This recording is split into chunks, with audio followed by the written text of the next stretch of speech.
네, 안녕하세요. 저는 미국 뉴저지 이튼타운 성당 장재명 파트리치오 신부입니다. 오늘 이 시간부터 교부들에 대한 이야기를 여러분들과 함께 하고자 합니다. 그래서 오늘 다루어 보게 될 첫 번째 인물은 로마의 클레멘스 성인입니다. 초세기의 거룩한 교부들에게 집중하면서 역사 안에서 교회의 발자취를 따라가기 위한 여정에서 우리가 만나게 되는 첫 번째 인물은 1세기 말의 로마의 주교였으며 리노와 아나클레토에 이어서 베드로의 세 번째 후계자가 된 클레멘스 성인입니다. 이레네오 성인은 클레멘스 성인이 사도들을 보았으며 사도들을 만났고 사도들의 설교를 들었고 사도들의 전통을 눈으로 보았다고 증언하고 있습니다. 여러분, 로마의 성 바오로 대성당 가보신 분들은 보셨겠지만 그 벽에 보시면 로마의 주교님들, 그러니까 교황님들이죠. 그분들이 베드로 성인부터 순서대로 이렇게 쭉 벽에 이렇게 흉상이 모자이크처럼 돼서 베네딕토 16세 교황님까지 붙어 있습니다. 총 265명이죠. 거기서 첫 번째가 베드로 성인, 두 번째가 이제 리노, 세 번째가 아나클레토, 그리고 네 번째가 클레멘스 성인입니다. 그러니까 베드로 사도의 세 번째 후계자가 되는 거죠. 네 번째 교황님이시고, 이분은 이레네오 성인의 증언에 따르면 12사도를 보았고 만났고 12사도의 설교도 들었고 12사도의 전통을 눈으로 직접 보신 분이다. 이분이 96년 혹은 97년경에 돌아가셨기 때문에 사도 요한보다 앞서 돌아가셨죠. 그러니까 12사도와 비슷한 시기를 사신 거죠. 이런 분들을 우리가 사도교부라고 말하기도 합니다. 그러니까 12사도는 아니고 12사도 이후에 이제 교부인데 사도와 교부를 이어주는 역할을 하는, 그래서 이제 사도교부다. 굉장히 사도들과 가깝게 연대기적으로도 그렇고 실제로 사도들과 만나기도 했던 그런 분들을 말합니다.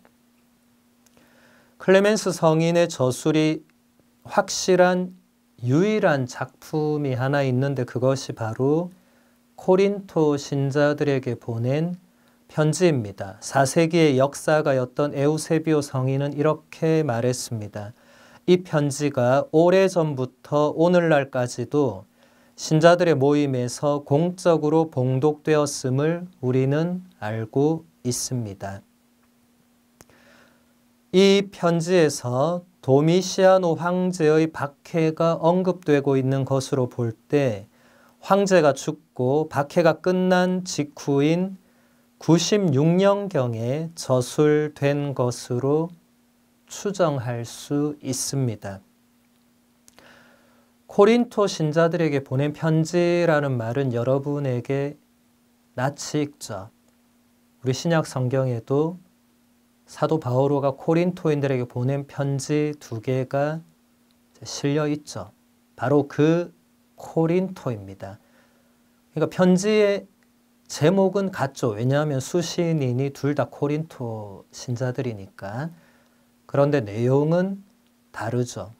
이제 편지를 적은 사람도 신약 성경은 사도 바울이고 지금은 클레멘스 성인입니다. 그런데 여기서 중요한 것은 에우세비오 성인이 교회사라는 것을 기록을 했는데 대단히 우리 교회 안에서 중요한 작품인데 거기에 보면 이 편지가 오래전부터 오늘날까지 그러니까 에우세비오 성인이 살았던 그 4세기까지도 신자들의 모임에서 공적으로 봉독되고 있었다고 증언하는 거죠. 신자들의 모임은 전례를 말하죠. 그러니까 지금으로 치면 미사 혹은 미사와 같은 그런 우리 신앙의 어떤 공식적인 공동체 전례에서 이 편지가 봉독이 되었다는 것입니다. 그러니까 거의 성경처럼 여겨졌다. 물론 최종적으로 성경 목록에서는 빠졌습니다. 하지만 그 정도로 대단한 권위를 지니고 있었던 작품이라고 보시면 되겠죠. 이레네오 성인은 이렇게 말하고 있습니다. 클레멘스의 재임 시기에 코린토의 신자들 사이에 작지 않은 불화가 생겨나면서 로마 교회는 코린토 교회에 대단히 중요한 편지를 보냈습니다. 그 편지의 목적은 그들이 평화로이 화해하고 그들의 신앙을 쇄신하며 그들이 얼마 전에 사도들에게 받았던 전통을 알리기 위해서였습니다. 그러므로 이 편지는 베드로 성인이 죽은 뒤에 로마 교황의 수익권을 처음으로 행사한 것이라고 할 수 있습니다. 이제 어려운 말이 하나씩 나오고 있습니다. 로마 교황의 수익권.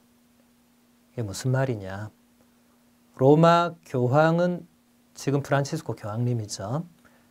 예전에는 베드로, 아까 얘기한 리노, 아나클레토, 클레멘스 이런 순서로 나가는데 지금처럼 여러분이 지금 보시면 이제 교황님께서 전 세계 모든 가톨릭 교회를 이제 관장하는 최고 으뜸 목자시죠. 그런데 초세기에는 이런 것이 아직 명확하게 잡혀있지 않을 때입니다. 지금이 96년경입니다. 지금 이 편지의 연도가. 그러니까 여러분 타임머신을 타고 1900년을 거슬러 올라갔다고 생각하고 그럼 지금 이 시대처럼 교황님이 한 말씀하면 우리가 바로 유튜브나 스마트폰으로 교황님 말씀을 들을 수 있는 시기가 당연히 아니었겠죠.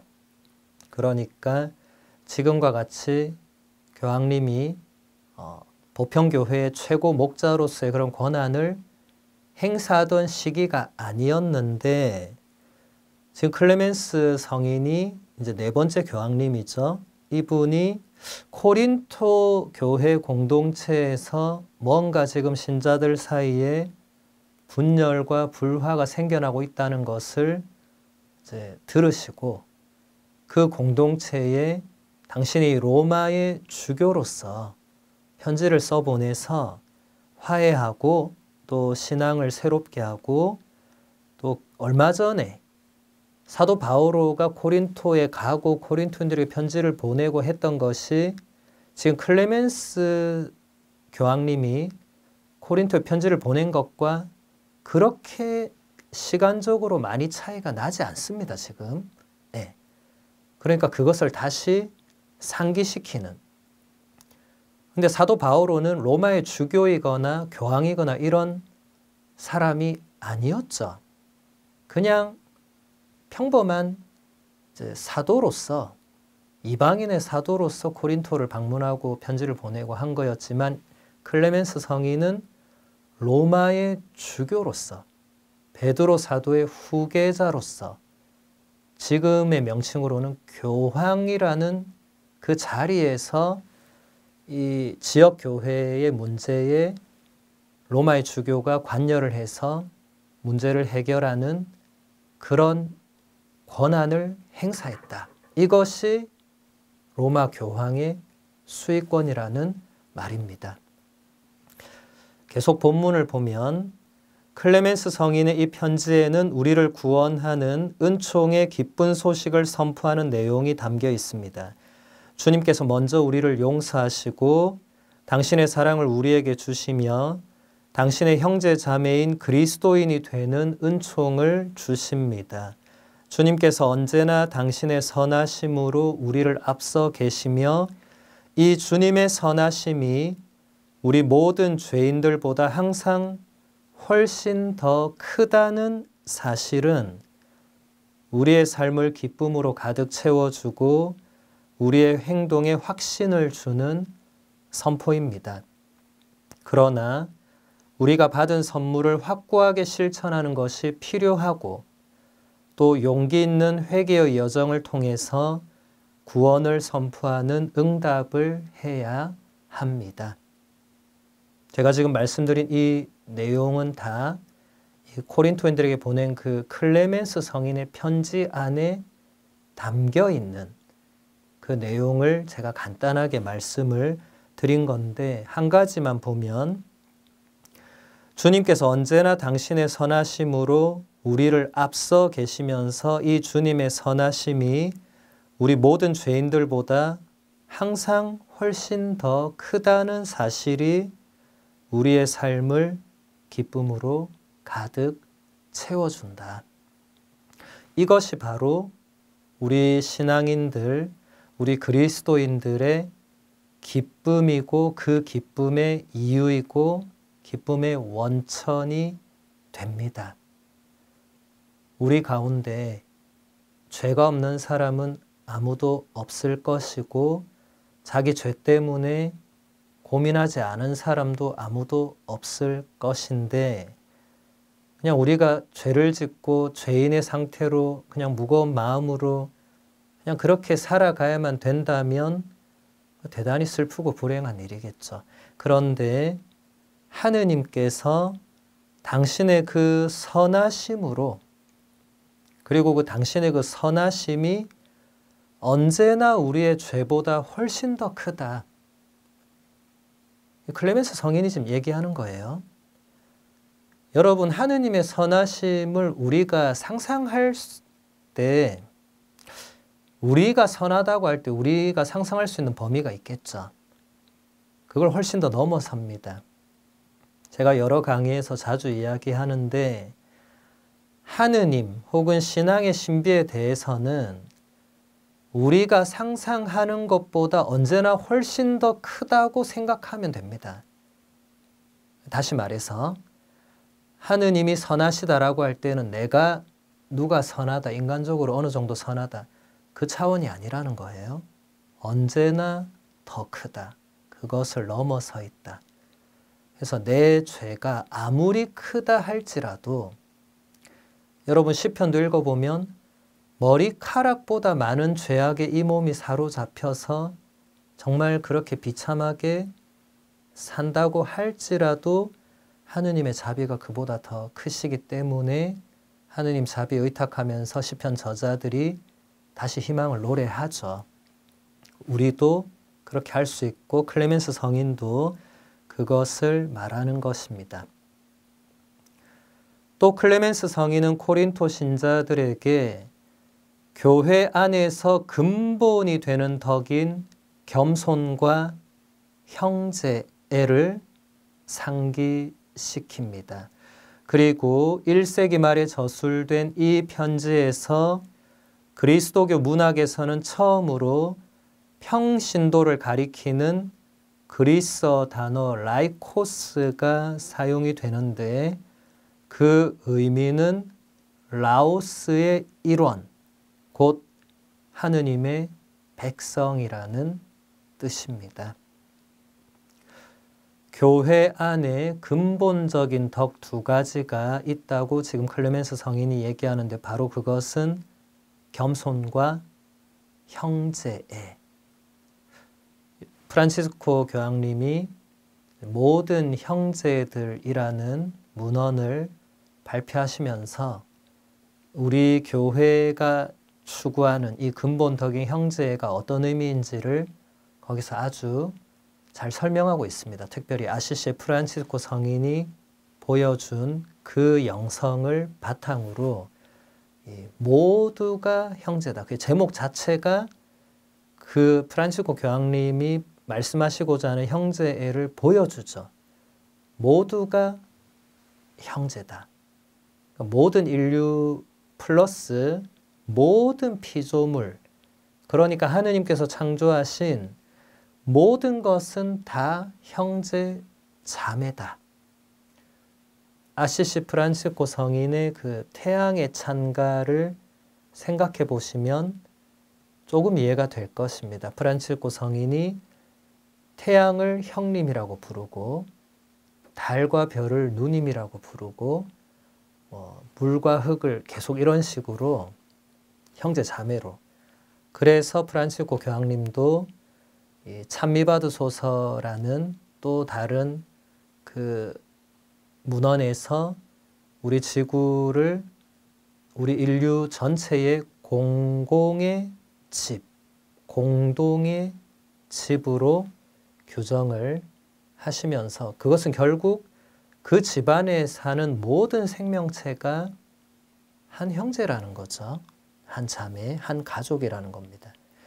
그리고 겸손은 그것은 뭐 여기서 제가 길게 설명하지 않아도 여러분들이 겸손의 덕은 무엇인지는 잘 아실 거라고 생각하고, 그 다음으로 이제 평신도라는 용어, 그리스어 라이코스, 이것은 라오스라는 단어에서 나온 건데 일반 국가 라오스도 있는데 그거랑 다른 말이에요. 그리스어 라오스 하면 이제 백성, 이제 민중, 대중, 그런 어떤 모여 있는 사람, 회중, 그런 전체. 고대어는 그리스어나 라틴어나 히브리어도 마찬가지고 이 고대어는 지금과 같이 세분화된 언어 체계를 가지고 있지 않았기 때문에 한 단어가 보통 한 10가지 이상의 의미들을 다 가지고 있었습니다. 그래서 그것을 여러분이 앞으로도 조금 염두에 두시면 좋을 것이고, 그래서 원래는 이게 그리스도교 용어가 아니었던 그냥 그리스 사람들이 사용하던 말, 라오스, 라이코스 하면 그냥 백성들의, 지금 우리 현대어로 하면 국민의, 국민에 의한 이런 의미가 되겠죠. 근데 그 단어가 이제 우리 그리스도교에서 사용이 되면서 의미가 이제 하느님의 백성, 라틴어로 Populus Dei, 영어로 하면 People of God 이렇게 되겠죠. 그 하느님의 백성을 가리킬 때 이제 라이코스라는 단어가 사용이 된다는 겁니다. 클레멘스 성인이 처음 썼고 이제 그 이후로는 계속 그렇게 사용이 되는 거죠. 하느님의 백성은 다른 말로 하면 교회가 되겠죠. 그래서 강의록 보면 클레멘스 성인에게 교회는 어떠한 분리도 없이 모두 일치된 그리스도의 몸의 서로 다른 지체들 안에서 불어오시며 우리 위에 뿌려진 은총의 유일한 성령에 의해서 모인 백성입니다.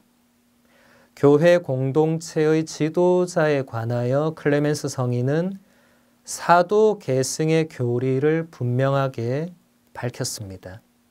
이 계승은 하느님 자신으로부터 직접적으로 이어지는 것입니다. 성부께서 성자를 보내셨고 성자께서 사도들을 보내셨습니다. 그리고 사도들이 교회 공동체의 첫 번째 지도자들을 보냈으며 그들이 자신들의 합당한 후계자를 세웠습니다. 그러므로 이 모든 것이 하느님의 뜻에 따라서 질서정연하게 이루어진 것입니다. 다시 본문을 보면 클레멘스 성인의 이 교회론, 여기서 핵심은 성령에 의해서 모인 백성이다. 여러분 지금 각 본당에 다 소속이 되어 있겠죠. 수녀님들은 각 수도회에 소속이 되어 있고 저도 우리 교구 사제단, 또 지금은 여기 미국 트렌튼 교구 사제단, 동북부 사제단 소속이 다 되어 있습니다. 그 소속된 그 전체 이 회중이 교회인데 이것은 성령에 의해서 모인 백성이다. 우리가 그냥 내가 성당 가고 싶어서 혹은 내가 이 수도에 들어가고 싶어서 내가 이 교구 사제가 되고 싶어서 이런 것보다 먼저 앞서는 것이 성령께서 그렇게 우리를 이끄신 것이다. 그리고 이 성령께서는 이 어떠한 분리도 없이 모두 일치하도록 하시는 영이시고 이 그리스도의 몸의 서로 다른 지체들 안에서 불어오시는, 이게 무슨 말이냐면 지금 우리가 이렇게 모여 있어도 각 사람은 다 개별적으로 다르죠. 근데 그 각 사람 안에서부터 성령께서 불어오셔서 우리 안에서부터 작용을 하셔서 우리를 이끌어서 우리를 교회 공동체로 불러 모으시는, 그래서 한 몸이 되게 하는 그 한 몸은 바로 예수 그리스도라는 한 몸이 됩니다. 이것은 클레멘스 성인이 만들어낸 어떤 신학 이론이 아니라 사도 바오로가 이미 교회 공동체를 그리스도의 신비체, 그리스도의 몸으로 설명을 해놓은 것이죠. 그리고 그 다음 중요한 것이 이 사도 계승의 교리. 여러분 우리가 주일마다 신앙 고백을 할 때 사도신경과 니케아 콘스탄티노플 신경으로 신앙 고백을 합니다. 반드시 이 두 신앙 고백 중에 하나를 사용하죠. 그래서 사도신경에는 나오지 않지만 니케아 콘스탄티노플 신경에서 우리는 교회에 대해서 4가지로 고백을 합니다. 니케아 신경을 바치는 본당의 신자분들은 그걸 잘 아실 겁니다. 하나이고 거룩하고 보편되며 사도로부터 이어오는 교회를 믿나이다. 사도신경에는 이게 없죠. 사도신경은 거룩하고 보편된 교회를 믿는데 니케아 신경은 거기에 하나인 교회와 사도로부터 이어오는 교회를 넣은 거죠. 하나인 교회는 금방 제가 말씀드린 그 유일한 성령에 의해서 모여있는 그 한 그리스도의 몸을 이루는 우리 교회의 그 지체, 우리 하느님의 백성은 하나인 것입니다. 이것은 이렇게 한 교회가 있고 저렇게 다른 교회가 있고 그런 의미의 단어가 아닙니다. 교회는 유일합니다. 예수님께서 베드로 사도를 반석으로 삼아서 열쇠를 주시면서 당신이 직접 세우시겠다고 약속하신 그 교회는 하나입니다. 유일한 것입니다. 이 교회, 저 교회, 내 교회, 너의 교회 이렇게 따로 있는 게 아닙니다. 그리고 사도로부터 이어오는, 이게 왜 중요하냐면 여기서 클레멘스 성인이 잘 설명한 것처럼 성부 하느님께서 성자 예수님을 세상에 보내셨습니다.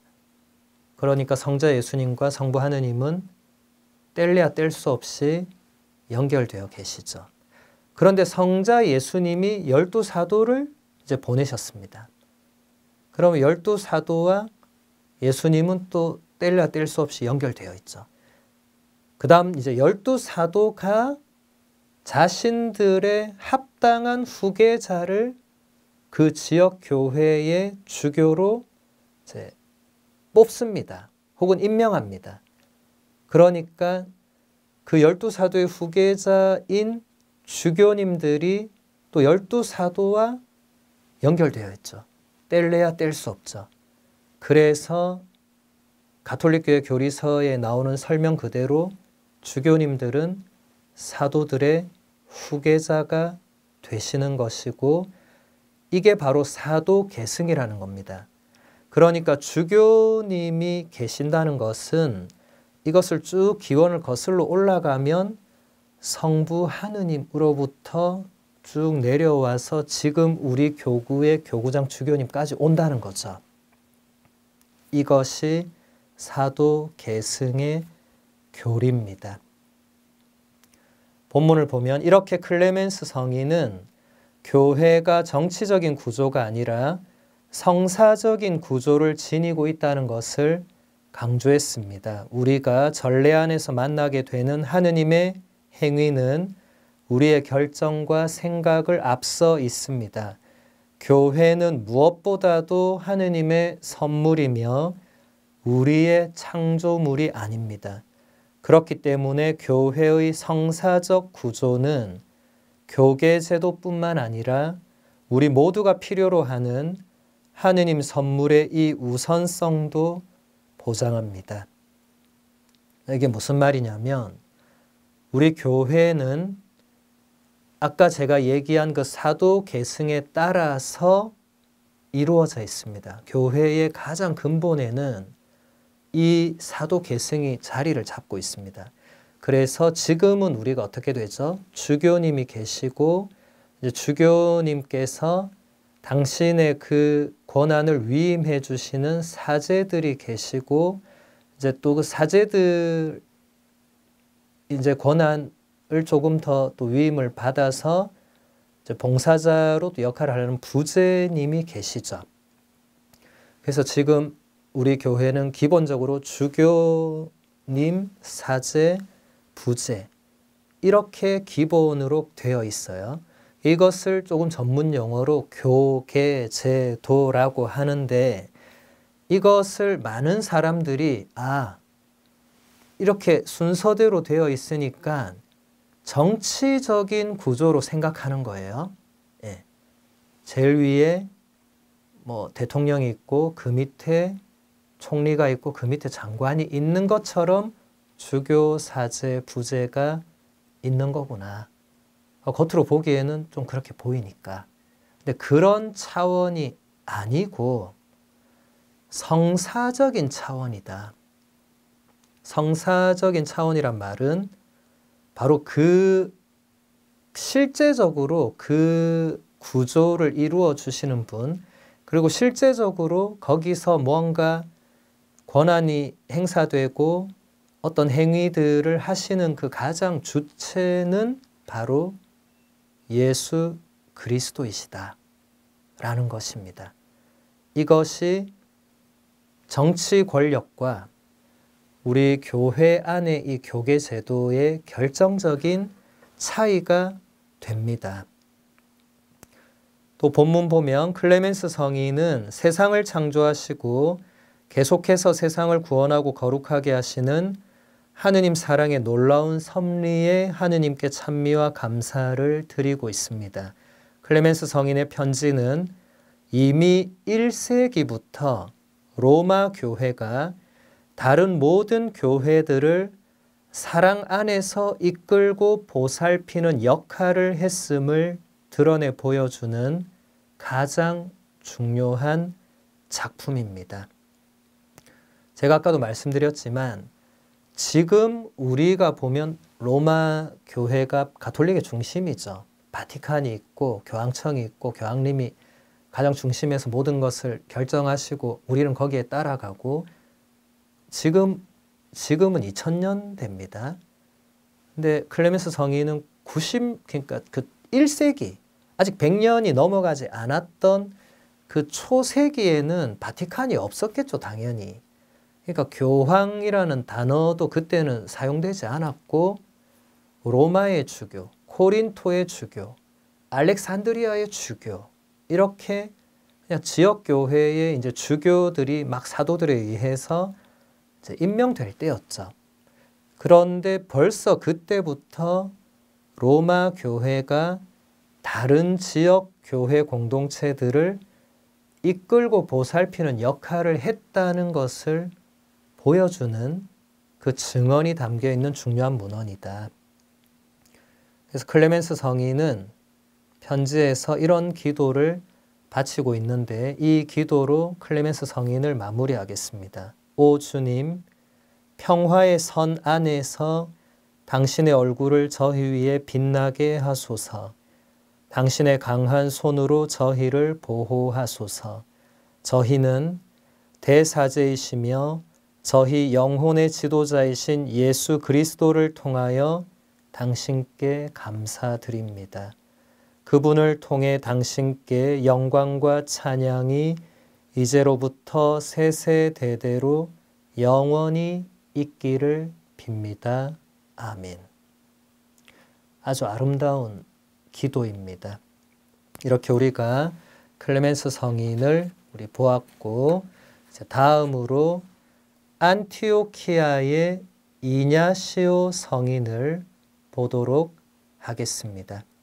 이냐시오 성인은 70년부터 자신이 순교했던 107년까지 안티오키아의 주교였습니다. 안티오키아 공동체로는 세 번째 주교였습니다. 오늘날 터키에 위치한 안티오키아는 우리가 사도행전을 통해서 알고 있는 바와 같이 그리스도교 공동체가 일찍부터 꽃을 피웠고 첫 번째 주교는 베드로 사도로 알려져 있고 이곳에서 제자들이 처음으로 그리스도인이라고 불리게 되었습니다. 사도행전 11장 26절이 이것을 증언하고 있습니다. 그만큼 사도행전이 기록되던 시절에 이미 그리스도를 따르는 제자들의 공동체가 아주 꽃피우고 있었다는 걸 보여주죠.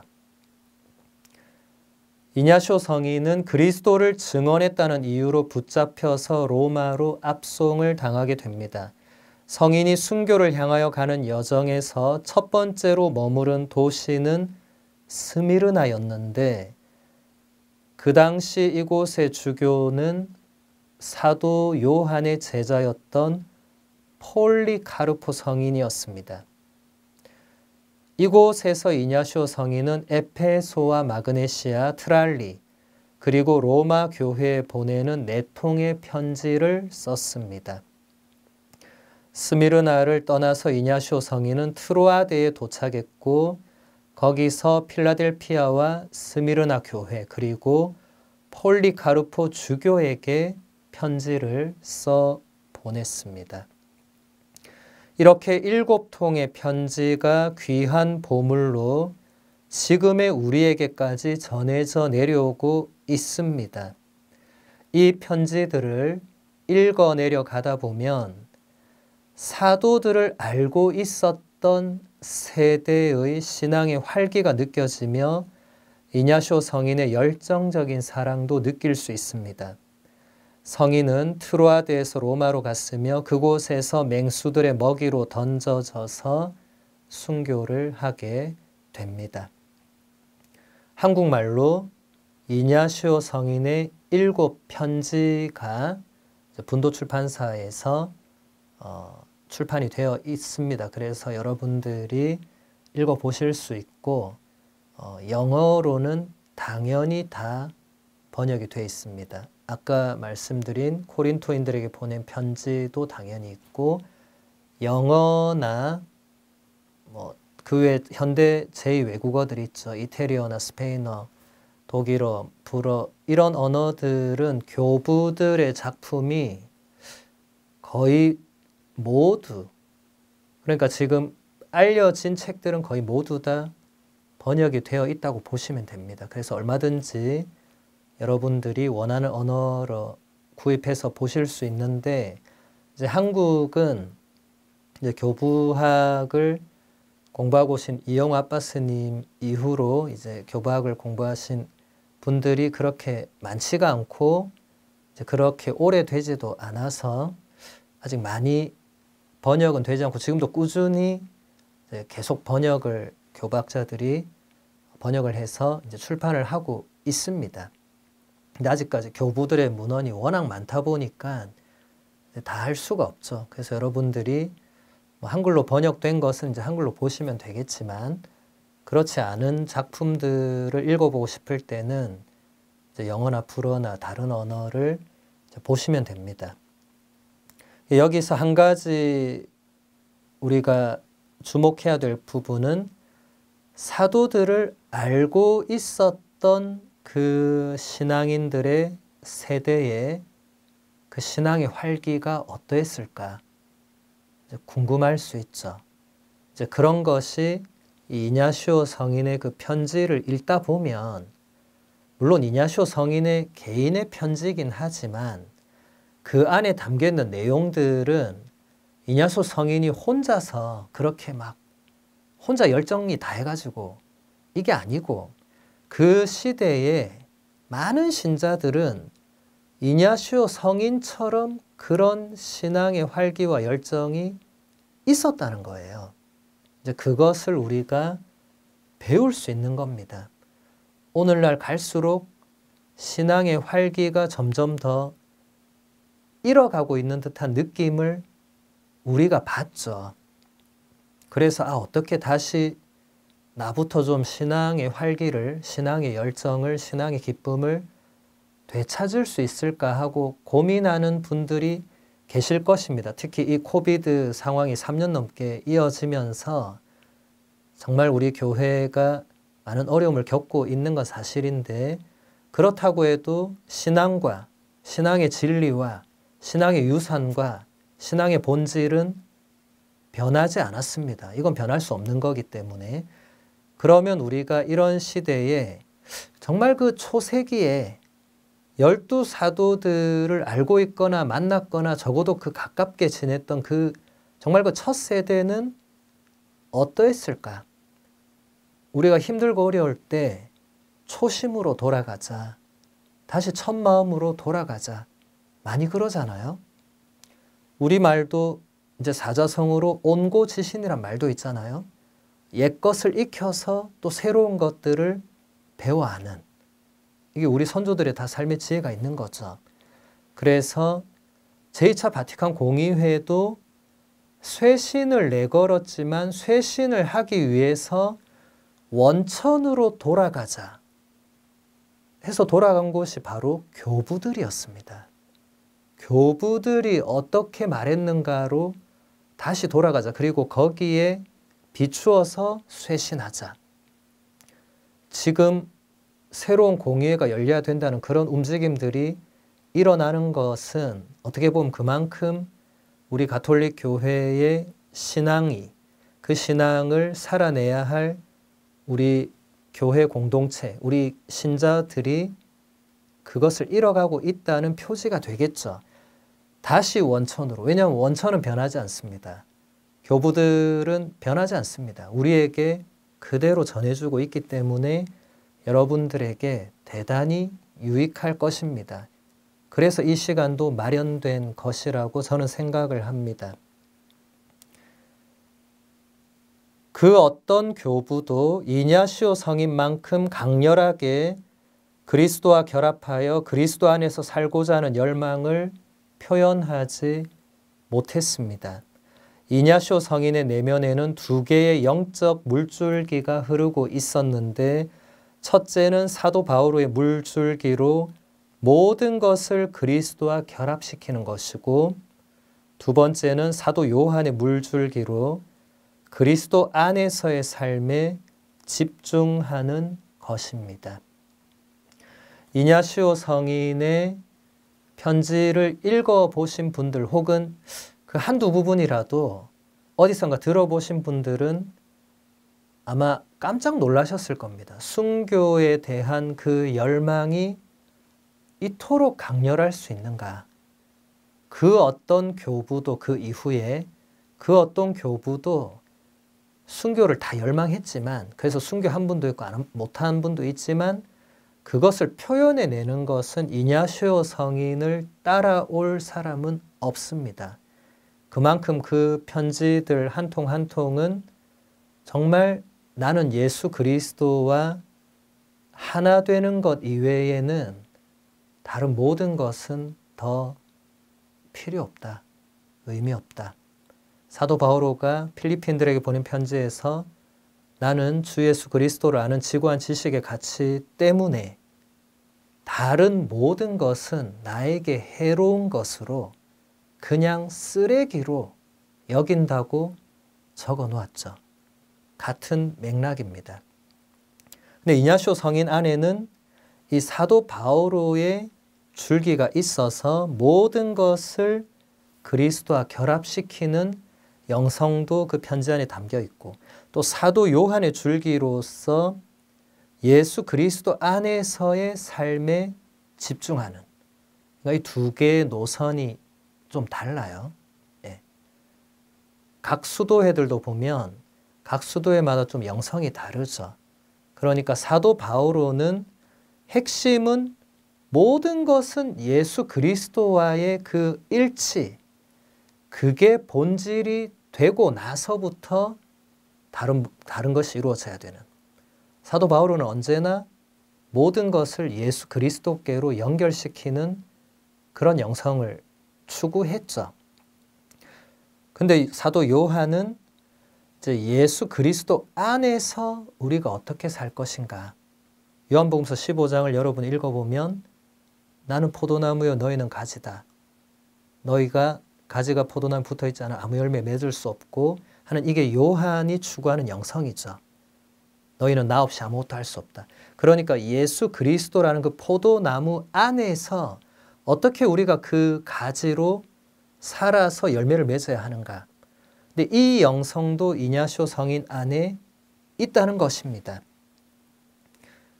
이냐시오 성인은 로마 신자들에게 자신의 순교를 막지 말아달라고 당부했는데, 그 이유는 예수 그리스도와 결합되는 것을 참고 기다릴 수 없었기 때문입니다. 그래서 성인은 로마인들에게 보낸 편지에서 이렇게 말하고 있습니다. 저에게는 땅의 극병까지 다스리는 것보다 오히려 예수 그리스도를 향해 가면서 죽는 것이 더 아름답습니다.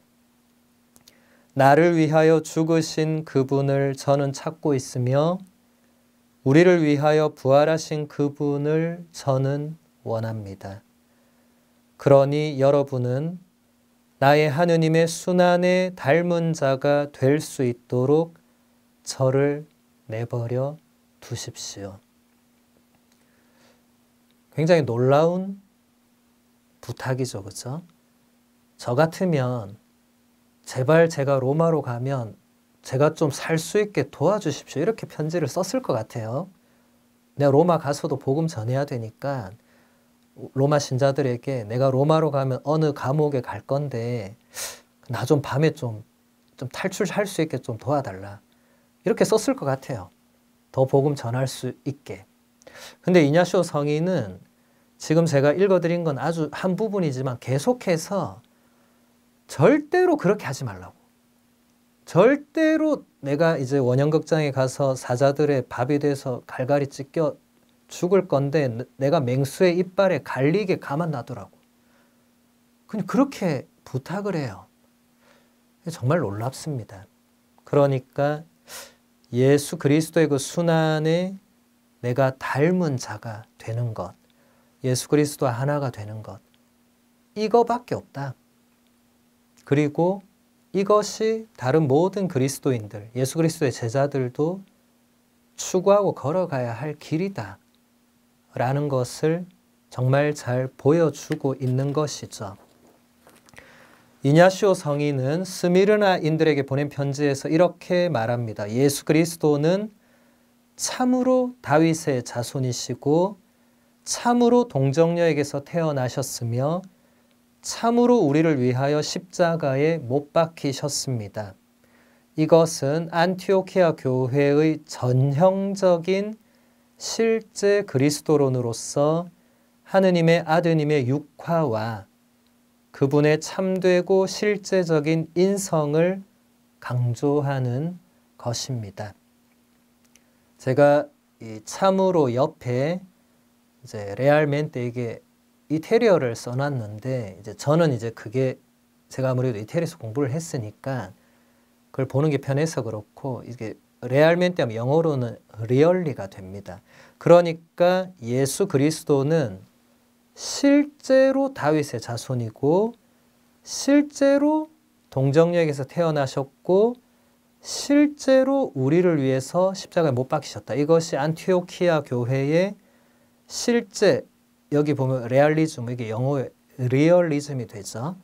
정말 예수 그리스도는 정말로 참으로 그렇게 사람이 되셨고 우리의 인성, 우리의 인간성을 그대로 취하셨고 순환도 그대로 당하셨고 죽음도 당하셨다.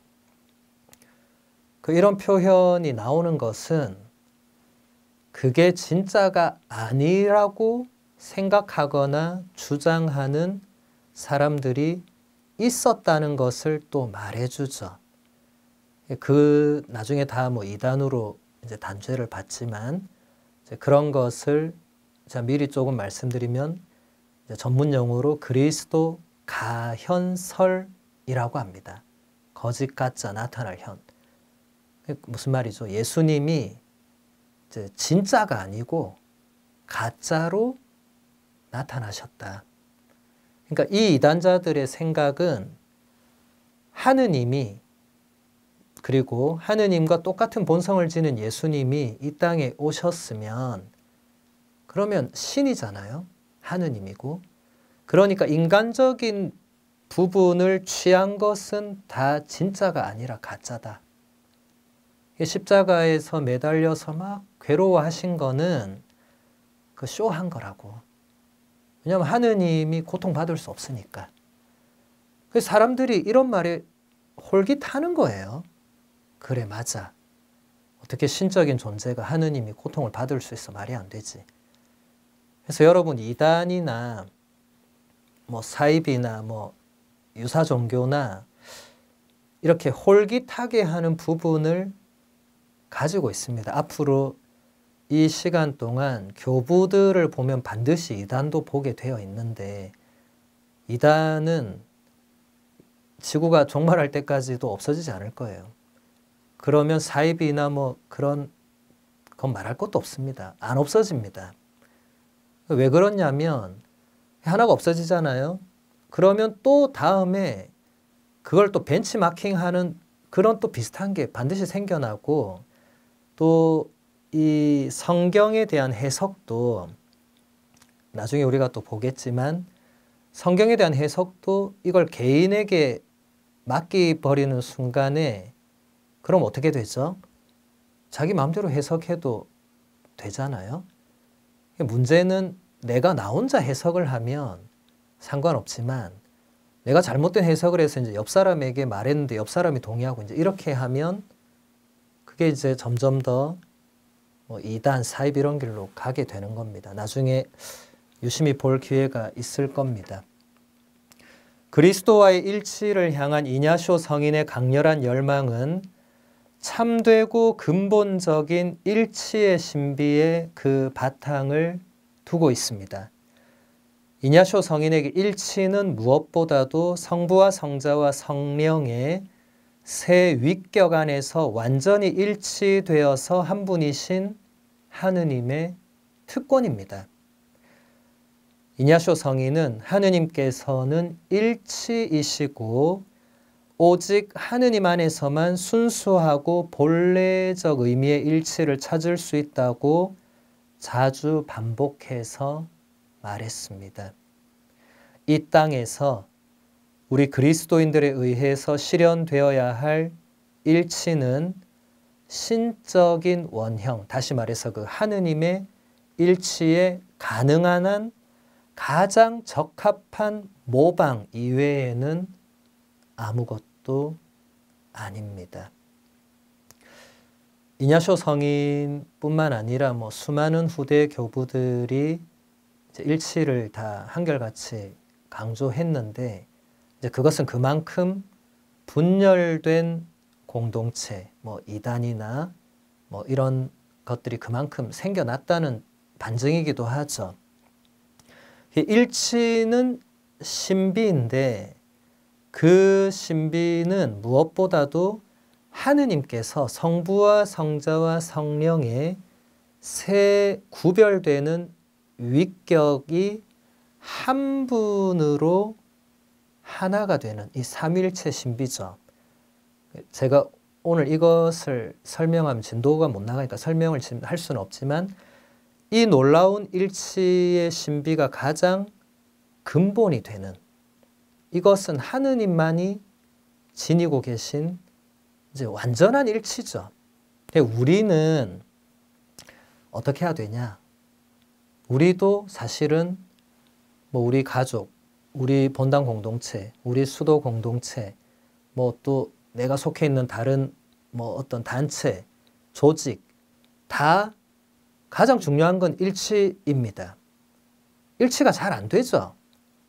잘 안 될 수밖에 없죠. 왜냐하면 우리가 서로 똑같지 않기 때문에 당연히 그냥 일치될 수가 없죠. 일치되기 위해서 서로 노력을 해야 되죠. 누군가 양보하고 누군가 희생하고 누군가 더 권위 있는 분에게 순종하고 이런 게 당연한데, 가장 근본적인 본래의 의미의 일치는 바로 하느님께서 이루고 계신 그 일치를 최대한 그리고 가능한 한 그것을 모방하는 그런 일치를 추구해야 되는 게 우리 그리스도인들이 이 땅에서 이룩해야 되는 일치다라고 이냐시오 성인이 가르쳐주고 있는 거죠. 여러분, 일치는 당연히 그냥 이루어지지 않죠. 그런데 일치를 그러면 그 성부, 성자, 성령 하느님이 어떻게 일치하고 계시는가를 자꾸 찾아보고 생각해보고 묵상하고, 이제 그렇게 하면서 나도 내가 속해 있는 공동체에서 내가 그렇게 하면 되는구나, 이렇게 해야 되겠구나 라는 그 근본 바탕이 된다는 거죠. 다시 본문 보면 이냐시오 성인의 편지에서 우리는 그리스도교 생활의 두 가지 특징을 발견할 수 있습니다. 하나는 교회 공동체의 교계 제도이고, 다른 하나는 그리스도 안에서 모든 신자들이 서로 결합되어 있는 근본적인 일치입니다. 공동체 건설에서 주교와 사제와 부제의 고유한 임무가 있는 것은 분명합니다. 무엇보다도 사랑과 일치애로의 초대가 그들에게 적용됩니다. 그리스도교 공동체는 아까 말씀드린 그 교계 제도가 근본을 이룹니다. 주교와 사제와 부제가 있음으로 해서 이제 본당이 있고, 이렇게 그분들이 성사를 집행하고 교회 공동체 이끌고 하는 이제 가장 그 근본이 되죠. 근데 거기서 가장 중요한 게 이냐시오 성인은 거기서부터 사랑과 일치가 이루어져야 이제 모든 신자들이 사랑과 일치를 이루는 공동체가 될 수 있다는 것입니다. 또 본문 보면 이냐시오 성인은 그리스도교 문헌에서 처음으로 가톨릭, 즉 보편적이라는 용어를 적용한 인물입니다. 성인은 이렇게 말합니다. 예수 그리스도께서 계신 그곳에 가톨릭 교회가 있습니다. 가톨릭 교회의 일치를 위한 봉사 안에서 로마의 그리스도교 공동체가 사랑으로 수익권을 행사하는 것입니다. 우리가 지금도 쓰고 있죠. 영어도 캐톨릭, 이게 라틴어도 이제 카톨리쿠스. 그리스어로 이게 카타 홀리코스. 그리스어로 홀리코스 하면 이게 전체적인, 보편적인 뭐 이런 여러 가지 의미가 있고, 카타 하면 거기에 따르는, 그러니까 이게 전체를 아우르는, 그러니까 유니버설한 그런 어떤 특징을 지닌다, 교회는. 그것을 우리가 그나마 가장 적합한 표현이 이제 보편적이다. 어디에 가도 이게 똑같이 적용이 된다는 그런 의미가 되겠죠. 그 단어를 이냐시오 성인이 처음으로 사용한 겁니다. 이게 지금 몇 세기냐면 아직 1세기입니다. 이냐시오 성인이 107년에 순교하셨으니까 2세기 완전 초, 그러니까 1세기, 2세기 초에 이미 이 이냐시오 성인, 그러니까 교부들은 교회가 가톨릭하다고. 그러니까 지금 우리가 볼 때, 여러분 지금 가톨릭 교회 하면 어떻게 생각하는 사람이 많냐면, 가톨릭 교회, 개신교회, 오르토독스 교회, 요렇게 여러 개 있고 가톨릭 교회 하나 따로 있고, 이렇게 생각하는 분들이 많으세요. 이냐시오 성인은 절대로 그런 의미로 이 단어를 사용하지 않았습니다. 그리고 그때는 1세기 말 2세기 초니까 당연히 뭐 오르토독스, 개신교, 성공회 없었죠. 교회는 하나입니다. 교회는, 그럼 그때는 하나이고 지금은 4개, 5개냐? 아닙니다. 교회는 하나입니다. 이것은 언제나 우리가 잊어서는 안 됩니다. 가톨릭 교회가 따로 있고 개신교가 따로 있고 아니에요. 교회는, 하느님의 백성은, 예수 그리스도의 몸은 하나입니다. 우리가 그것을 다르게 부를지라도 예수님께서 세우신 교회는 유일합니다. 그리고 그 교회는 사도로부터 계속 이어져 온 교회이고 교회이어야만 진짜 교회가 되겠죠. 그냥 어느 날 누군가가, 예를 들어서 내가 어디 산에 가서 열심히 돌을 닦다가 예수님한테 계시를 받았고 성령이 내 안에 들어와서 내가 이제부터 막 예언을 하는 거는 다 그게 하느님 뜻이라고 하면서 사람을 모아서 거기에 제 이름을 갖다 붙여서 교회라고 세웠어요. 그것은 예수님의 교회가 아닌 겁니다. 그러니까 여러분 이제 기준을 명확히 아시겠죠? 우리가 매주일마다 고백하는 그 니케아 신경, 하나이고 거룩하고 보편되며, 거기도 이냐시오 성인이 썼던 이 카톨리코스란 단어를 그대로 넣었죠. 그리고 사도로부터 이어오는 그 교회가 예수님이 세우신 바로 그 하나뿐인 유일한 교회입니다. 그 나머지 뭐 제가 언급할 가치가 없는 그런 교회는, 교회라는 단어를 거기에 갖다 붙이는 거죠. 그거는 여기서 더 이상 얘기할 의미가 없는 것이고, 앞에서 살펴본 것처럼 이냐시오 성인은 참으로 일치의 박사라고 할 수 있습니다. 성인은 하느님의 일치와 그리스도의 일치, 교회의 일치, 그리고 신자들이 믿음과 사랑 안에서 이루는 일치보다 더 탁월한 것은 아무것도 없습니다라고 로마인들에게 보낸 편지에서 말하고 있죠. 그러니까 성인, 이냐시오 성인에게 가장 중요한 것은 일치였습니다. 일치. 먼저 하느님의 일치. 이것은 제가 금방 말씀드린 삼위일체의 그 성부, 성자, 성령께서 하나로 이루시는 일치. 그리고 그리스도의 일치는 그게 뭐냐면 예수 그리스도 안에서 신성과 인성이 이루는 일치. 이것도 나중에 두고 우리가 이 시간에 살펴보게 될 중요한 주제입니다. 왜냐하면 이것도 계속 논쟁이 되거든요. 삼위일체가 초반에 논쟁이 되고 나중에는 예수 그리스도 안에서 신성과 인성이 어떻게 일치를 이루는가가 굉장히 중요한 또 논제 주제가 됩니다. 그리고 교회의 일치, 그리고 마지막으로 신자들이 믿음과 사랑 안에서 이루는 일치. 이것보다 더 탁월한 다른 어떤 일치는 없다. 그렇다면 우리가 지금 내가 속해 있는 그 공동체 안에서 믿음과 사랑으로 일치를 이루고 있는가를 살펴봐야 되겠죠. 그러면 그렇게 하지 못하고 있는 부분들이 많이 있을 것이고, 하지만 그럼에도 불구하고 거기서 포기하거나 좌절하지 말고 계속 일치를 향한 노력을 해 나가야 됩니다. 이것은 교황님만 하시면 되고 우리는 안 해도 되는 그런 차원이 아니고, 지금 여기서 이냐시오 성인이 이거는 뭐 주교님들은 열심히 일치 운동하고 신자들은 그냥 알아서 신앙생활 이렇게 말 안 하잖아요. 신자들이 믿음과 사랑 안에서 이루는 일치, 이건 다 포함되는 거죠.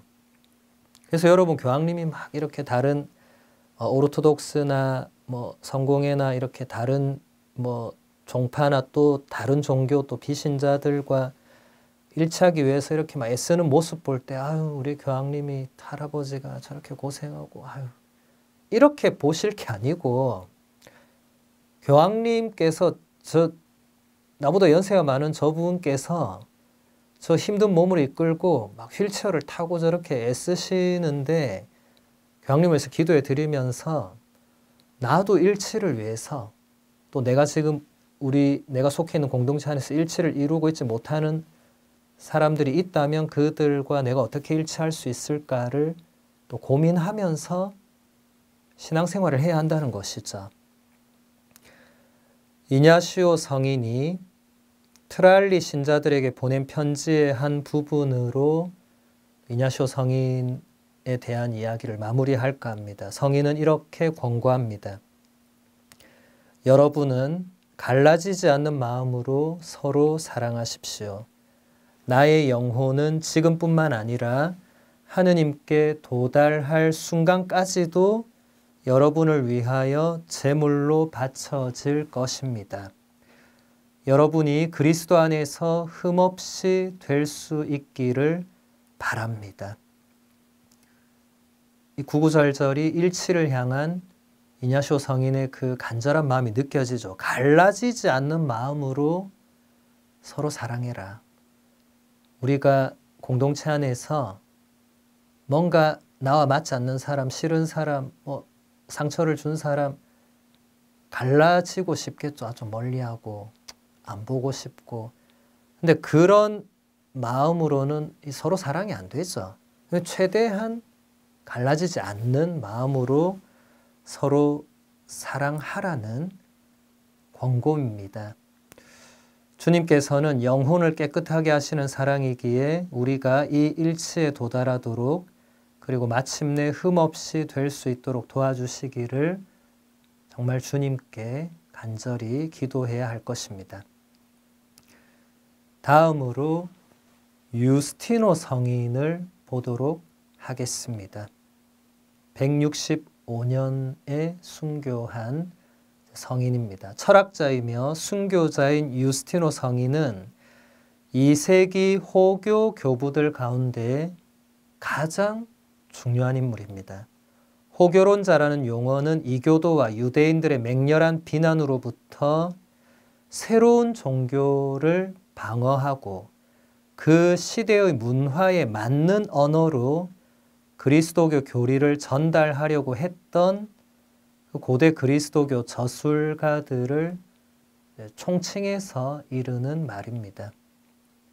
이렇게 호교론자들은 자라나고 있는 그리스도교를 옹호하고 동시대인들이 이해할 수 있는 사고의 범주와 언어 안에서 신앙의 내용을 설명하고자 했습니다. 이제 우리는 2세기로 넘어왔습니다. 2세기 101년부터 200년경, 그 사이에 또 많은 유스티노 성인뿐만 아니라 많은 분들이 이 시대에는 무엇에 중점을 두었냐면 바로 호교, 이제 이게 방어하다, 옹호하다 할 때 그 호자죠. 예, 이게 그리스어 아폴로기아, 이게 방어, 옹호, 변호 이런 의미인데 이게 그리스 아폴로게오마이라는 동사에서 그대로 온 거예요.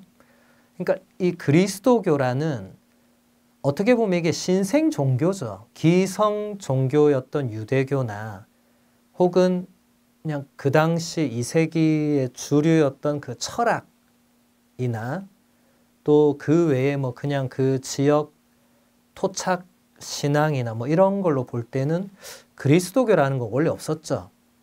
왜냐하면 예수 그리스도 이전에는 유대교밖에 없었으니까. 근데 예수 그리스도 이후로 이제 이게 하나의 어떤 종교처럼 이제 생성이 되니까 그 사람들이 쟤네는 뭐지? 그리고 쟤네가 뭘 말하는 거지? 이렇게 좋은 시선으로 보지 않고 거기에 대해서 좋지 않게 혹은 굉장히 왜곡되게 그리고 굉장히 비난하고 뭔가 이상하고 잘못된 것은 다 그 그리스도교 탓으로 돌리고 이제 이런 일들이 계속 발생하면서 본격적으로 박해가 일어나기 시작하죠. 그 2세기는 가장 박해가 심각했던 세기입니다. 여러분 로마에 지금도 가보시면 갔다 오신 분들은 이제 떠올려 보시면 카타콤바라고 로마 한참 외곽으로 가서 이제 지금 우리로 치면 이제 땅굴 같은 곳이에요. 이제 가보신 분들은 생각나실 건데 이제 박해를 받고 계속 죽임을 받고 순교를 당하니까 이제 그리스도인들이 이제 자꾸 도망을 가다가 아무리 근데 도망을 가도 지금처럼 비행기가 있거나 뭐 이런 시기가 아니었으니까 어디 가서 숨어 있어도 잡히고 죽고 그러니까 이제 사람들이 할 수 없이 땅을 파고 내려가서 땅 속에 숨어서 그런데 그 카타콤바가 얼마나 넓은지 지금 가신 분들도 그때 설명 다 들었겠지만 너무 넓어서 아직도 다 발굴 다 할 수도 없겠죠. 그래서 그렇게 일부분만 보여주는데도 그냥 하나의 세상입니다. 그 안이. 새로운 세계예요. 그 정도로 박해가 심각했죠. 그래서 이 시대의 교부들은 이걸 최대한 방어하는 그리스도교는 그런 게 아니다라는 것을 이제 그 시대 언어와 그 시대의 사고 방식으로 표현을 할 수밖에 없었죠. 왜냐하면 예수님은 이제 유대교의 그 핏줄에서 유대교 전통과 문화에서 그대로 이렇게 이어져 온 12사도도 마찬가지고. 근데 2세기만 해도 이제 이 예수님의 복음이 이제 소아시아를 건너서 그리스로 넘어가면서 로마로 그리고 이제 유럽으로 아프리카로 퍼져나가는 과정에서 그 지역의 그 시대의 중심은 그때는 헬레니즘 문화였습니다. 그리스 문화, 그리스어, 그리스 철학 이것이 중심에 있었죠. 로마 제국이 나타나기 전까지는. 그러니까 최대한 이 시기의 교부들은 그리스 철학과 그리스 문화와 그리스어와 그리스 정신으로 설명해야 되는 거죠. 우리 그리스도교가 무엇인가를. 이제 그렇게 호교론자 혹은 호교 교부를 이해하시면 됩니다. 유스티노 성인은 100년경에 이스라엘 사마리아 지역에 있던 고대 시켐 근처에서 태어났습니다. 성인은 오랫동안 진리를 찾아서 여러 그리스 전통의 철학 학교를 다녔습니다. 마침내 어느 바닷가에서 지혜로운 한 노인을 만나게 되었는데 그 노인은 성인에게 자기 자신의 힘만으로는 하느님에 대한 열망을 충족시킬 수 없는 인간의 무능력함을 설명하면서 성인을 위기에 빠뜨립니다. 그러고 나서 노인은 유스티노 성인에게 하느님께로 가는 길과 참된 철학을 발견하기 위해서 구약 성경의 예언자들을 알려줍니다. 작별 인사를 하면서 그 노인은 유스티노 성인에게 빛으로 가는 문들을 발견할 수 있도록 기도하라고 권고를 합니다. 이 이야기는 유스티노 성인의 삶에서 결정적인 전환점이 되는 일화입니다. 유스티노 성인이 진리를 찾아다녔던 기나긴 여정의 마지막에 비로소 그리스도교 신앙에 도달하게 되었다는 것입니다. 유스티노 성인은 참된 철학으로 여기게 된 이 새로운 종교를 학생들에게 거저 가르쳐 주려고 로마의 학교까지 세웠습니다. 성인은 그리스도교에서 진리, 다시 말해서 올바르게 사는 법을 발견을 했습니다. 하지만 이 때문에 성인은 고발을 당했고 165년경에 참수형을 당해서 순교를 하게 되었습니다. 이게 굉장히 중요한 메시지를 전해주는데 우리 관점에서는 그냥 유스티노 성인이 여기저기 좀 헤매다가 결국은 세례를 받고 그냥 그리스도인이 되었구나. 이렇게 단순하게 볼 수 있는데 그게 아니고 유스티노 성인은 최초의 철학자라는 그 별명에 걸맞게 정말 그 시대의 모든 철학을 다 섭렵하면서 정말 참된 진리가 무엇일까? 이런 것을 끊임없이 추구했던 사람이었는데도 그 시대의 그 철학들 안에서는 정말 이거구나 하는 최종 목적지를 찾지 못했다는 거예요. 유스티노 성인이 부족해서가 아니고 정말 그 그리스 철학들이 뛰어난 철학들입니다. 지금까지도 우리가 공부하니까. 그럼에도 거기서 최종적으로 찾아내지 못했던 것을 그리스도교에 와서 찾았다는 거죠. 그래서 유스티노 성인은 이것을 자기 혼자 알고 나만 알아야지 하고 좋아서 혼자서 이게 아니고 내가 이것을 많은 사람들에게 알려줘야 되겠다. 유스티노 성인이 얼마나 뛰어난 학자였으면 본인이 학교를 세워요. 그 정도로 뛰어난 철학자였습니다. 그래서 그 학교에서 사람들을 그냥 무료로 가르쳐 주는 거죠. 그 철학은 어떤 것이고 그리스도교는 어떤 것이고 차이는 어떤 것이고 그 결국 어떤 연결이 있고 이런 것을 가르쳐 준 이제 교사 역할을 한 거죠. 지금의 우리에게 남아있는 유스티노 성인의 작품은 호교론과 트리폰과의 대화라는 두 권의 작품이 있습니다. 이 작품들에서 성인은 무엇보다도 로고스, 곧 영원한 말씀, 영원한 이성, 창조자 이성인 예수 그리스도 안에서 완성되는 창조와 구원의 신적인 계획을 설명하려고 했습니다. 모든 인간은 이성적인 피조물이기 때문에 로고스의 한 부분에 참여하고 자신 안에 로고스의 씨앗을 지니고 있으며 진리의 불꽃들을 깨달을 수 있습니다. 이렇게 구약의 율법에서 유대인들에게 예언을 통해 계시된 로고스는 그리스 철학에서도 진리의 씨앗들 안에서 부분적으로 드러난 것입니다. 이제 그리스도교가 로고스의 역사적이고 고유한 모습을 드러내 보여주었기 때문에 유스티노 성인은 이렇게 말합니다. 사람들로부터 표현된 모든 아름다운 것들은 우리 그리스도인들에게 속해 있습니다. 지금 제가 말씀드린 이 부분은 이제 로고스 그리스도론이라는 나중에 하나의 신학으로 발전하는 굉장히 중요한 초반 모델인데 여러분 요한복음서 1장 1절 자, 생각해 보면 이렇게 되어 있죠. 한 처음에 말씀이 계셨다. 말씀은 하느님과 함께 계셨는데 말씀은 하느님이셨다. 라고 하면서 계속 말씀은 그리고 요한복음 1장 14절에 가면 말씀이 사람이 되시어 우리 가운데 사셨다. 우리는 그분의 영광을 보았다.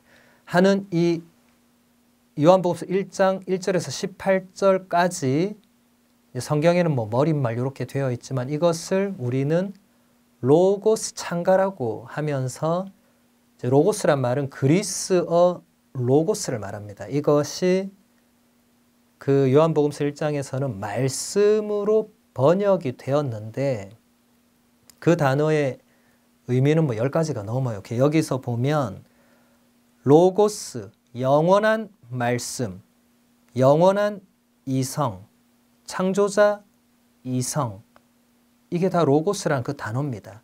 그러니까 로고스는 말씀, 이성, 지성, 정신, 영혼 뭐 이런 모든 것을 다 통칭하는 의미를 지금 가지고 있는데 여기서 중요한 것은 모든 인간은 이성을 지닌 피조물이죠. 모든 피조물 중에 이성을 지닌 존재는 인간밖에 없습니다. 인간이 하느님께로부터 받은 이 이성이 바로 우리가 하느님의 로고스인 예수 그리스도죠. 거기에 우리가 부분적으로 참여하는 것이고 그렇기 때문에 우리는 그 하느님의 로고스의 씨앗을 우리도 지니고 있는 것이고 그래서 진리를 우리도 깨달을 수 있는 것입니다. 그리고 이 이성은 철학자들도 그리스 철학에서도 다 이 이성을 사용해서 진리를 찾아내고 발견하고 깨닫고 하기 때문에 철학에서도 이 진리의 씨앗인 로고스가 그 안에 있다는 거예요. 그런데 이제 그리스도교 안에서 로고스, 하느님의 로고스가 역사 안에 예수 그리스도라는 분으로 들어오셔서 완전히 보여주셨기 때문에 그 로고스가 무엇인가, 로고스가 누구인가 이게 완전하게 드러나게 되었기 때문에 유스티노 성인은 인간이 표현해낸 모든 이제 이성을 사용해서 표현해낸 모든 그 아름다운 것은 다 그리스도교 안에 있고 우리 그리스도인들에게 속해 있다고 주장한 겁니다. 그렇게 설명한 것이고 구약 성경이 마치 형상이 그것이 의미하는 실제를 향해 있는 것처럼 예수 그리스도를 향해서 있다면 그리스 철학도 마치 부분이 전체와 하나가 되려고 하는 것처럼 그리스도와 복음을 향하여 있다는 것입니다. 유스티노 성인은 구약 성경과 그리스 철학이 로고스이신 그리스도께로 안내하는 두 개의 길과도 같다고 말합니다.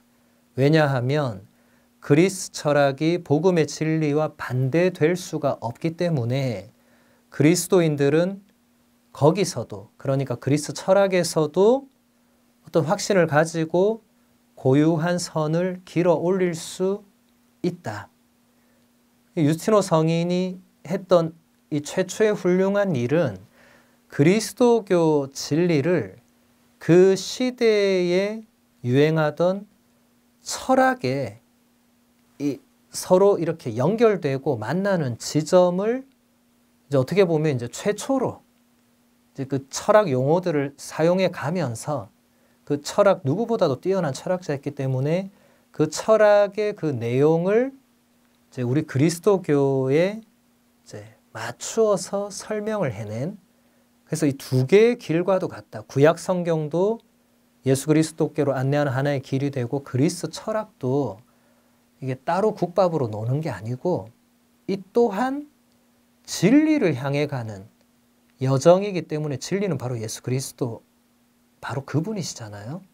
그리스 철학자들은 그게 예수 그리스도이신 줄 모르고 진리를 찾고 추구하고 했지만 유스티노 성인은 그 진리라는 것이 바로 예수 그리스도라는 것을 깨달았기 때문에 철학도 바로 그 여정으로 안내하는 길잡이가 된다라고 주장을 한 겁니다. 놀라운 주장이죠. 다시 한번 유스티노 성인이 만난 그 신비로운 노인이 유스티노에게 했던 말을 함께 보면서 이 첫 시간을 마무리하고자 합니다. 무엇보다도 빛의 문들이 그대에게 열릴 수 있도록 기도하십시오. 하느님과 그분의 그리스도께서 인간이 깨달을 수 있도록 이끌어주지 않으시면 그 누구도 하느님을 볼 수 없고 이해할 수 없기 때문입니다. 이 말을 듣고 유스티노 성인이 뭔가 아하 하고 깨달았다는 거죠. 왜 자신이 그렇게 여러 철학을 두루 다 섭렵했어도 뭔가 깨닫지 못한 게 무엇인가? 그것을 이 노인이 알려준 건데 바로 하느님 그리고 진리 자체이신 예수 그리스도께서 그 인간의 그 이성을 그리고 우리 인간 존재를 이끌어주지 않으시면 그 누구도 하느님 그리고 그분의 진리를 이해하거나 깨달을 수가 없다. 그 그리스도교를 모르고서는 최종 진리를 도무지 알 수 없다. 그러니까 유스티노 성인은 자신이 거기서 막혀 있었기 때문에 알아들은 거죠. 아, 이 노인이 말하는 이 부분이 정말 내가 그동안 모르고 있었던 지점이구나. 그래서 빛의 문이 열릴 수 있도록 기도하라. 이성적으로 우리가 하느님을 이제 알아가고 성경을 공부하고 이렇게 이 시간을 통해서 또 교부들에 대해서 배우고 하는 이것은 대단히 중요합니다. 우리가 이 하느님의 로고스인 예수 그리스도께 참여하는 이 작은 우리도 가지고 있는 이 로고스의 씨앗, 우리도 가지고 있는 로고스를 최대한 활용해서 하느님의 그 신비, 예수 그리스도의 신비를 이해하는 것은 대단히 중요한 일입니다. 그런데 거기에 기도가 따르지 않으면 더 이상 나아갈 수가 없다는 것이죠. 그래서 교부들은 한결같이 기도의 중요성을 강조했습니다. 열애가 없습니다. 여기에는. 그 누구도 이렇게 뛰어난 철학자였던 유스티노 성인도 이 노인에게 결국 배운 것은 기도라고 할 수 있겠죠. 왜냐하면 유스티노 성인은 원래 그리스도교 신자가 아니었기 때문에 이 기도라는 것 이런 거 모르고 그냥 철학자로 살 때는 몰랐죠. 그런데 그 뒤부터는 이제 완전히 달라져서 이제 기도를 하면서 그러니까 이제 신앙과 이성이라는 이 두 축이 같이 가면서 진리를 참으로 올바르게 깨닫게 되었다는 거고 이것은 우리도 마찬가지입니다. 이 두 축이 하나만 계속하면 반드시 문제가 발생합니다. 반드시. 예. 맹목적인 신앙 이런 거 들어보셨잖아요.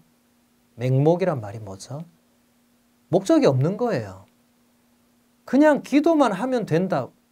그럼 목적은 뭐예요? 내가 하느님을 만나고 하느님과 일치하고 이런 게 인식이 되고 이런 게 아니고 그냥 기도만 하면 된다. 이런 건 잘못된 겁니다.